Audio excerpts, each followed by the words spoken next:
Muy buenas tardes. Vamos a iniciar la sesión del día de hoy sobre UML. Como habíamos mencionado en alguna sesión anterior, UML es un lenguaje de modelado. Particularmente su nombre es lenguaje de modelado unificado, o lenguaje unificado de modelado, que nos va a permitir, como dice la mayoría de los libros de RUP o UML, maquetar, crear los planos del software. En ese sentido, eh, viendo la versión 1.0, la versión hasta la 2.0, habíamos podido identificar que UML presenta tres modelos fundamentalmente. Estamos hablando de un modelo estructural, un modelo del comportamiento y un modelo arquitectónico. Cada uno de estos modelos con diferentes diagramas. En el caso del modelo estructural, estábamos hablando de un diagrama de clases y un diagrama de objetos. En el caso del modelo de comportamiento, estamos hablando de un diagrama de casos de uso, un diagrama de actividades, eh, un diagrama de secuencia, de colaboración, y en el caso de un diagrama de estados. Y en el caso del modelo de arquitectónico, estamos hablando de un diagrama de componentes y un diagrama de nodos o de despliegue, ¿no? Que son los 9 diagramas que se va a revisar. En este caso, lo que vamos a hacer en primer lugar es revisar el modelo estructural. Eh, ¿Qué vamos a ver? Vamos a ver las implicancias relacionadas al diagrama de clases y al diagrama de objetos. Entonces, empecemos con el diagrama de clases. Ya para empezar a hablar del diagrama de clases, nosotros tenemos que recordar, porque esto es algo que ya lo vieron en 121, ¿qué es una clase? Básicamente decimos una clase es la descripción, estamos hablando de la descripción de un conjunto de objetos, esto es bien importante, que comparten los mismos atributos, operaciones, relaciones y semántica. Entonces, van a compartir varias cosas en común. Una clase la vamos a representar, como ustedes pueden observar, con este diagrama. Un rectángulo dividido entre tres. En la parte superior de este rectángulo, nosotros tenemos el nombre de la clase, por ejemplo, información paciente. En la parte del medio de este rectángulo tenemos los atributos, por ejemplo, nombre de paciente, sexo, edad, fecha de nacimiento. Y por debajo, en la última parte, tenemos las operaciones, como consulta, informe. Algo que hay que recordar de 121, que era algoritmos y programación, donde ustedes han visto la programación orientada a objetos y donde seguramente han hablado de clases, es que para ustedes cuando se daba la información de una clase, el nombre de la clase y los atributos, esto de aquí abajo se llamaba métodos. Métodos. ¿No es cierto? Entonces, la pregunta inmediata es, ¿las operaciones son igual que los métodos? La respuesta es no. Un método es la implementación en un lenguaje de programación de una operación. ¿Eso qué quiere decir? Que nosotros vamos a utilizar algún lenguaje de programación como Java, como Python, como C, para implementar estas operaciones que hemos definido, consulta, informe, en un lenguaje de programación.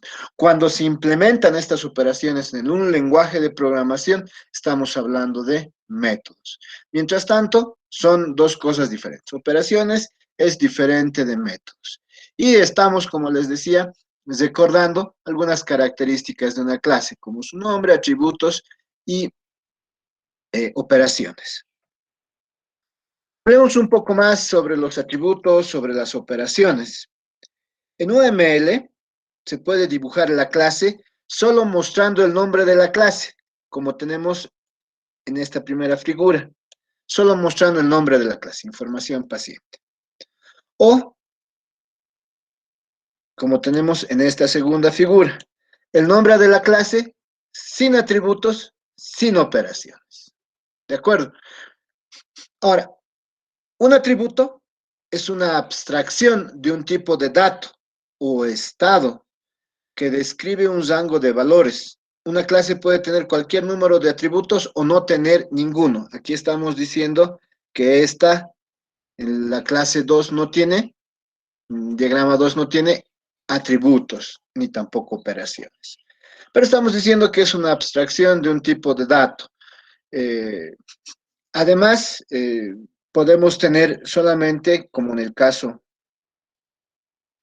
3, no tenemos atributos y operaciones, y en el caso 4 tenemos solo atributos y no operaciones, ¿no? Y lo que tenemos acá son atributos. Nombre de paciente es un atributo. Se está abstrayendo el nombre de un objeto, ¿no? Y se va a describir con un rango de valores. Por ejemplo, sexo, el rango de valores es femenino o masculino. La edad, por ejemplo, puede ser de entre 1 y 100 años, por ejemplo, ¿no? Se puede decir de esa manera. Ahora, una operación, ya habíamos visto que es un atributo, ahora vamos a ver lo que es una operación. Es un verbo corto o una expresión verbal que representa un comportamiento de la clase que lo contiene. La clase tiene un comportamiento, consulta, informe, son comportamientos de la clase. Una clase, como habíamos dicho, lo mismo que con los atributos, puede tener cualquier número de operaciones o no puede tener ninguna operación. Como ustedes observan, en el diagrama 3 tenemos dos operaciones. Y en el 1, en el 2 y en el 4 no tenemos operaciones, ¿no? Entonces es más o menos la idea. La visibilidad. Cuando hablamos de visibilidad, decimos que es parte de una de las características de las tecnologías orientadas a objetos que tiene que ver con la abstracción y el encapsulamiento. Eh, por ejemplo, nosotros cuando tenemos información del paciente, tenemos estos atributos: nombre paciente, sexo, edad, fecha de nacimiento. Y tenemos las operaciones consulta e informe. La visibilidad quiere decir cómo nosotros vamos a observar estos atributos y estas operaciones desde dentro de la clase, desde fuera, desde cualquier lugar. Entonces tenemos una visibilidad que se denomina public o pública, que quiere decir que cualquier clasificador externo con visibilidad hacia el clasificador dado puede utilizar esta característica. ¿Qué quiere decir? Que cualquiera puede utilizar el atributo o la operación que sea definido como público. Para identificar un atributo o una operación pública, se debe preceder del signo más. Esa es la regla. Entonces, nosotros vamos a decir por defecto, todas las operaciones son públicas. ¿Por qué son públicas? Porque queremos que cualquier clasificador externo pueda utilizar esta característica desde fuera de la clase. ¿De acuerdo? Entonces, por defecto, siempre son públicos las operaciones. Ahora, otra segunda visibilidad es la de protegida, protected, protegida. Cualquier descendiente del clasificador puede utilizar la característica. Ahí estamos hablando de herencia. Si estamos hablando de descendiente, estamos hablando de una clase o un clasificador padre y una clase o un clasificador hijo. Estamos diciendo que cualquiera puede utilizar esa característica. Y para eso vamos a utilizar el símbolo numeral. Numeral como en nombre de paciente. ¿Qué quiere decir? Que cualquier clase que sea derivada, clase hija de esta clase puede utilizar este atributo. Finalmente, tenemos la visibilidad privada, private. Solo el propio clasificador, solo la propia clase puede utilizar esta característica. Y para eso la vamos a definir con el signo menos. ¿Qué estamos diciendo? Por defecto, a menos que se diga lo contrario como en este ejemplo, por defecto, todos los atributos son privados. Por defecto, todos los atributos son privados. Así como todas las operaciones son públicas por defecto. Y se utiliza el numeral, que quiere decir protegido, para que cualquier descendiente del clasificador de la clase pueda utilizar esta característica. Podemos también tener atributos avanzados, es una sintaxis completa para describir atributos en UML. Esta sintaxis completa tiene que ver con la visibilidad, que es opcional, puede o no puede haber, el nombre del atributo, su multiplicidad. La multiplicidad puede ser 0, 1 o varios, que quiere decir cuántos objetos de esa clase de ese atributo se van a utilizar. El tipo, dos puntos el tipo, que tiene que ver con los tipos de datos, que pueden ser tipos de datos primitivos, como los que ustedes conocen, enteros, reales, carácter, cadena, o pueden ser tipos abstractos de datos, es decir, que también un objeto puede ser un atributo de una clase. Un objeto de otra clase puede ser atributo de otra clase. Eso vamos a ver. Y tenemos luego algún valor inicial, si es que va a iniciar con un valor inicial, podemos asignarle algún valor inicial. Y finalmente, algunas propiedades de los atributos. Las propiedades predefinidas que se emplean con los atributos son changeable, que quiere decir intercambiable o cambiable. Eso que quiere decir que se puede modificar el valor de este atributo. Add only, esto funciona solamente para los atributos que tienen una multiplicidad mayor que 1. Quiere decir que se pueden añadir valores adicionales una vez que se ha creado, pero no se puede eliminar o modificar. Y la última propiedad predefinida es el frozen.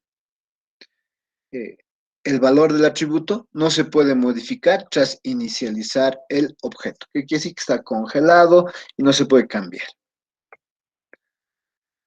También, al igual que los atributos, tenemos una sintaxis avanzada para describir las operaciones. Esta sintaxis de una operación tiene que ver primero siempre con la visibilidad. Todo lo que está entre corchetes quiere decir que es opcional, ¿ya? Entonces, la visibilidad tiene que ver, como habíamos dicho, con público, protegido, privado, ¿no? El nombre de la operación, una lista de parámetros, los parámetros que se van a mandar a la operación, un tipo de retorno, que es un tipo de dato, como estábamos mencionando, en los atributos es un tipo de dato primitivo, entero, real, carácter, cadena. Y las propiedades. Para UML, para las propiedades, define 5 propiedades. La primera, leaf, que es una operación hoja, significa que no es polimórfica y no se puede redefinir. IsQuery es la ejecución de la operación, no cambia el estado del sistema, por eso es una consulta nada más. La operación es una función pura sin efectos laterales, eso quiere decir. Guarded, la semántica e integridad del objeto se garantizan en presencia de múltiples flujos de control por medio de la secuenciación de todas las llamadas a todas las operaciones con guardas del objeto. Cuando hablamos de múltiples flujos de control, estamos hablando de threads, de hilos, ¿no? Que se utilizan mucho en Java. Concurrent, la semántica e integridad del objeto se garantizan en presencia de múltiples flujos de control, tratando la operación como atómica, similar a la anterior, cuando se trabaja con flujos de control. Sequential, los invocadores deben coordinarse para que el objeto solo haya un único flujo al mismo tiempo. En presencia de múltiples flujos de control, la semántica y la integridad del objeto no se pueden garantizar. Entonces, estas son algunas características de las operaciones avanzadas. Ahora, nosotros también hemos visto en 121 que las clases no se presentan solas. Las clases siempre se presentan relacionadas unas con otras, se tienen que relacionar. En UML nosotros hemos visto que existen 4 tipos de relaciones entre clases y básicamente entre diferentes clasificadores. Esas relaciones son de dependencia, de herencia o generalización, de realización y una que vamos a ver a continuación. La dependencia. Una relación de dependencia quiere decir que se declara que un cambio en la especificación de un elemento afecta a otro cuando lo utilizamos. Se usa cuando se quiere indicar que un elemento utiliza a otro, una clase utiliza a otra como argumento de una operación. ¿Cómo leemos, por ejemplo? Película, video, depende de canal. Entonces, la dependencia se representa como una flecha con líneas entrecortadas, una flecha con líneas entrecortadas. Ahora estamos diciendo que depende de canal. ¿Por qué? Porque hay un objeto C, los dos puntos significa de algún tipo, en este caso, un objeto C que es una instancia de la clase canal, un objeto C que es una instancia de la clase canal, que se utiliza en una operación de la clase película-video. Por eso decimos que esta película depende del canal, particularmente cuando utilice la operación reproducir en, va a depender del canal a través del cual se va a reproducir esta película, este video. ¿De acuerdo? A eso se refiere con dependencia, cuando una clase tiene una operación que utiliza un objeto de la otra clase. Por eso se lee película, video, depende de canal. Una línea entrecortada que me dice que depende de esta otra clase. Película, video, depende de canal. La generalización o herencia, que seguramente también han visto en 121. Es una relación de un elemento general. Cuando hablamos de un elemento general, por ejemplo, figura, decimos este elemento general se va a llamar superclase o clase padre, ¿no es cierto? Y otros que son más específicos, por ejemplo, una figura es rectángulo, círculo, polígono, estos son más específicos. Estos se llaman subclases o clases hijas. Ahora, esta relación se lee, es una relación del tipo, es un tipo de, esto significa que los objetos hijos se pueden emplear en cualquier lugar que puede aparecer el padre, pero no a la inversa. Es decir, donde aparece un hijo no podemos utilizar el padre, no se puede hacer el inverso. Pero donde aparece un padre se pueden utilizar, se pueden emplear las clases hijas. Esto, en otras palabras, significa que el hijo puede sustituir al padre. Entonces, ¿qué estamos diciendo? Por ejemplo, en el diagrama que nosotros tenemos, vamos a leer, eh, dice, cuadrado, es la clase cuadrado, es un tipo de la relación de generalización o herencia, se representa con una flecha con la punta vacía, no rellena. Entonces, cuadrado es un tipo de rectángulo. Rectángulo es un tipo de figura. Círculo es un tipo de figura. Polígono es un tipo de figura. Esa es la forma en que se lee la herencia. ¿De acuerdo?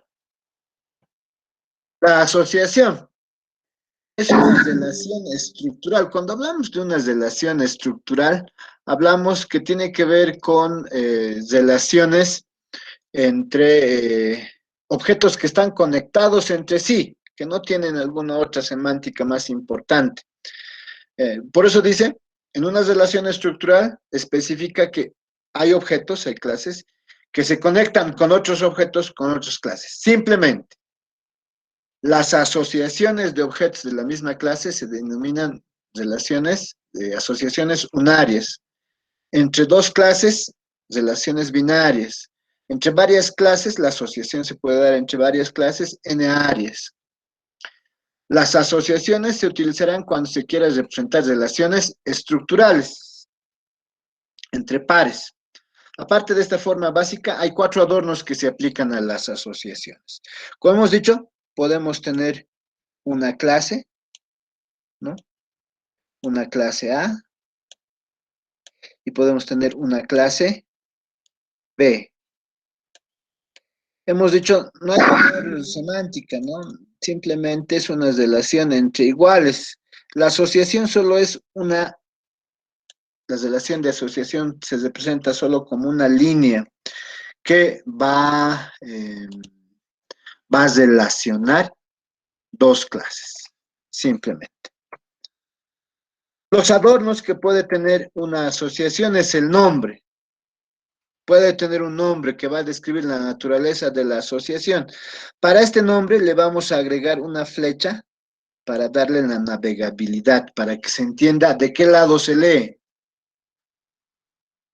La persona trabaja para la empresa. Por eso hemos añadido la flecha, para que se lea en ese sentido. Persona trabaja para empresa.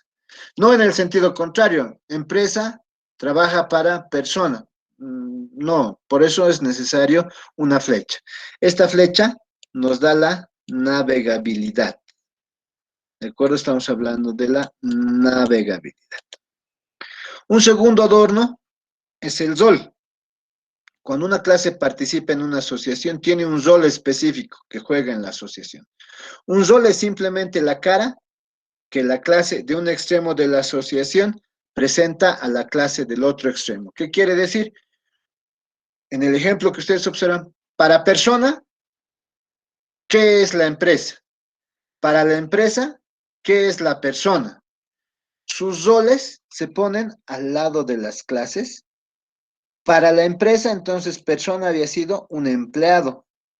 Este es su rol. Así es como la empresa ve a la persona. Para la persona, ¿qué había sido la empresa? Patrón. Ese es su rol. La persona ve a la empresa como un patrón. La multiplicidad. A veces es importante señalar cuántos objetos se pueden instanciar, ¿no? Y relacionarse a través de la asociación. Este número de objetos que se pueden instanciar y relacionarse se denomina multiplicidad de la asociación. A esto, por ejemplo, si uno hace la lectura de patrones de diseño en UML, va a encontrar patrones muy famosos como el singleton. El singleton es un patrón de diseño que hace que una clase solamente puede instanciar un objeto, por ejemplo. Y ahí ustedes pueden revisar diferentes patrones de diseño. Ahora, ¿qué estamos diciendo? Estamos diciendo que la empresa solo hay una en el contexto. Por eso su multiplicidad es una.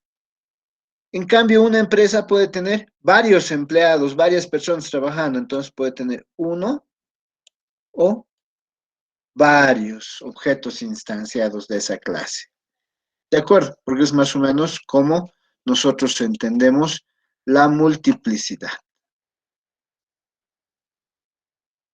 La agregación es otro de los adornos de la asociación. Seguimos revisando la asociación, hemos dicho tiene 4 adornos. Primer adorno, nombre. Segundo adorno, rol. Tercer adorno, multiplicidad. El cuarto adorno es la agregación, que también probablemente se haya visto en 121, en programación orientada a objetos. Una agregación no es nada más que una asociación normal entre clases, empresa, departamento. Una relación entre clases, una relación estructural entre clases, entre iguales. A veces, sin embargo, nosotros queremos relacionar el todo, para nosotros la empresa va a ser el todo. Queremos relacionar el todo versus sus partes. El departamento va a ser sus partes. ¿De acuerdo? Entonces, ¿cómo se lee? Se lee la empresa tiene un departamento. Así es como se lee. La empresa tiene un departamento. Y la agregación se representa con un rectángulo, con un rombo sin relleno del lado del todo. El rombo sin relleno siempre va del lado del todo. ¿De acuerdo? Entonces, es una relación del todo con sus partes. La empresa tiene varios departamentos, el todo con sus partes. La composición o agregación compuesta es una variación. De todas maneras, estamos hablando del todo, la puerta, con sus partes, el marco. Y la composición o la agregación compuesta se identifica con un rombo relleno del lado del todo. En este caso, del lado de puerta. Y las partes vendría a ser el marco. Entonces, ¿qué estamos diciendo?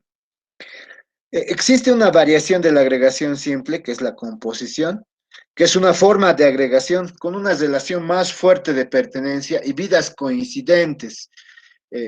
¿A qué se refiere con vidas coincidentes de la parte con el todo? Cuando se crea un objeto, el, el todo, este no se puede disociar a lo largo de la vida del objeto del todo. Cuando se crea un objetito de tipo marco, por ejemplo, en nuestro ejemplo acá, del tipo marco, cuando se crea un objeto del tipo marco, este no se va a poder disociar del objeto de tipo puerta. Hasta que el objeto de tipo muerto no muera, este objeto no va a morir, no se va a destruir. Es más o menos la idea de vidas coincidentes, de las partes con el todo. Las partes con una multiplicidad no fijada pueden crearse después de la parte compuesta a la que pertenecen, pero una vez creadas, viven y mueren con ella. ¿Qué quiere decir? Que una parte no puede existir sin el todo. Por ejemplo, la puerta no puede existir sin un marco, porque si no está pegada a un marco, no tiene sentido de puerta para que se abra o se cierre. Una vez que se crea un objeto del tipo marco, va a existir mientras exista el objeto de tipo puerta. Esas son las características de la composición. El todo no puede existir sin sus partes y cuando se crea un objeto de tipo marco de la parte, va a existir mientras exista un objeto del tipo puerta, del todo. ¿De acuerdo? Ahora, la última, eh, la última relación es la realización, que semánticamente no es más que una mezcla entre la dependencia y la generalización. Y evidentemente su notación es una combinación de ambas.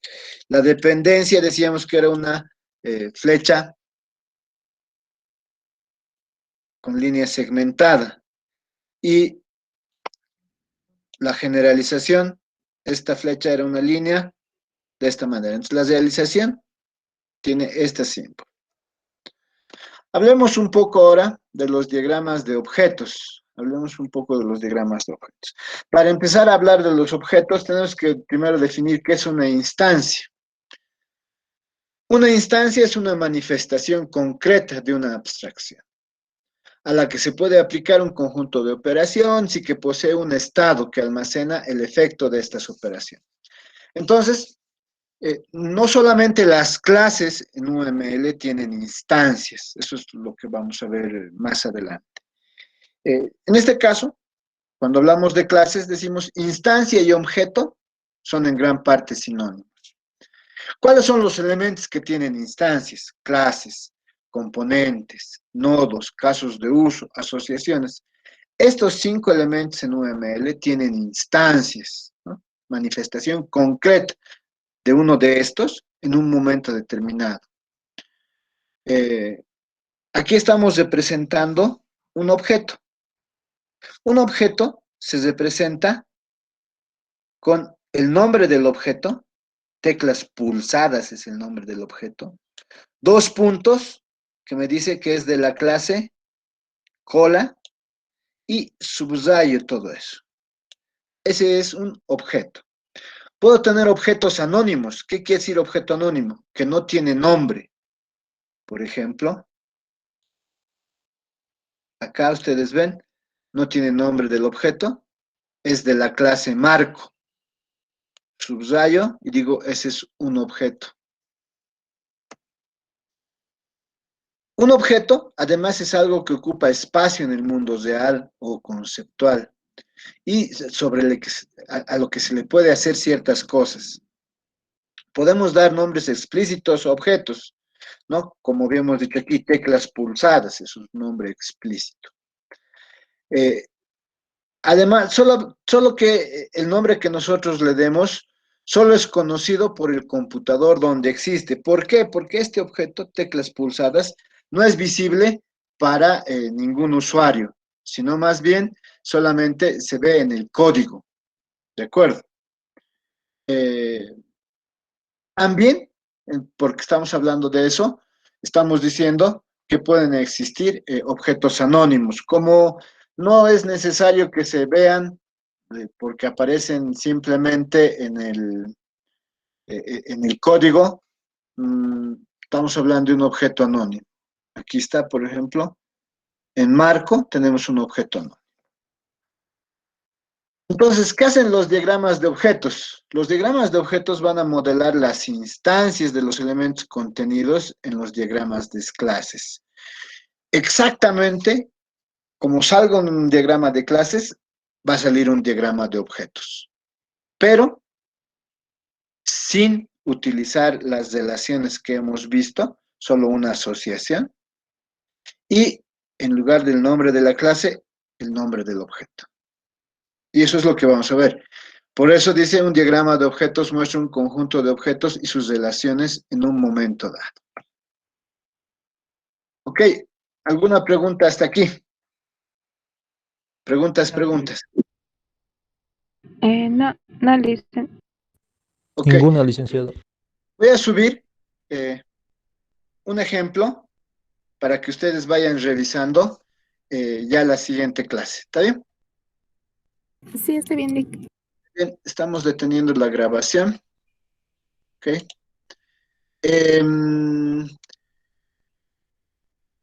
Hay ya más o menos un cronograma, que el jueves les voy a dar el cronograma para que... ¿Qué nos falta? Nos falta determinar simplemente el tercer parcial, la entrega del artículo y vamos a verlo el tema del proyecto. ¿De acuerdo? Entonces, eso lo voy a publicar ya la siguiente clase. Vamos a subir los ejemplos, el ejemplo desde solución y ya. ¿Está bien? Sí, Sí, licenciado, licenciado. está bien. Me están ¿El jueves? preguntando